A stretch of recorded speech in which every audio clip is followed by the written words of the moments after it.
Okay, class, now that we have the upper hind limb dissected out, the lower is fairly easily identified. There's not a whole lot that I'm going to have you know down here, and I'm just going to work through this dissection rather than dissecting it out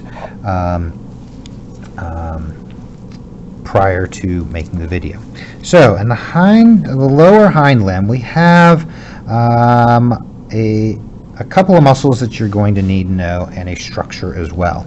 I'm going to go ahead and just remove the semitendinosus to get it out of our way.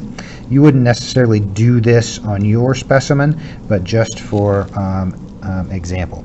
So, two muscles we have on the back. You have the gastrocnemius, that is the most referred to as the calf muscle. I'm going to flip over onto the other side. All right. This one, we have a major nerve coming through here. We're going to get that out of the way and identify out on the lateral side the gastrocnemius. Okay, this one was slightly cut when I removed the biceps femoris, so it provides us with a good view of the soleus. So I'll just go ahead and just separate that out a little bit. So underneath the gastrocnemius, you have the soleus. And these are fairly easy to identify and draw out. Okay, so there's the soleus. Now both the gastrocnemius and the soleus, I did get into a little bit of muscle fiber there. All right, the gastrocnemius, gastroc, and the soleus both come together here into the Achilles tendon. So the Achilles tendon is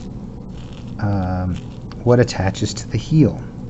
If you can dissect it out, grab a hold of it, it's a very thick, strong tendon. Okay, you can pull on it, and it's not going to, you're not going to be able to tear that. Okay, so here you see gastrocnemius, your soleus underneath. The other muscle that you're going to need to be responsible for sits right on top of the tibia. So the tibia will go ahead, and as you saw in the forelimb, there is some thick, broad fascia that sits over top of these muscles in the lower limb.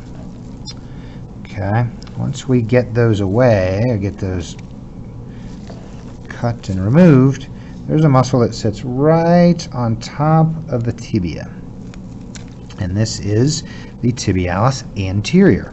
So again, named for its location and where it sits. So tibialis sitting on top of the tibia, anterior in front, and there it is. So fairly easily identified once you get through all of that connective tissue. So, quick review. We have the gastrocnemius, large muscle in the back of the lower leg. On the lateral side, gastrocnemius, the soleus, both feeding into the Achilles tendon, with the tibialis anterior sitting in front of the tibia.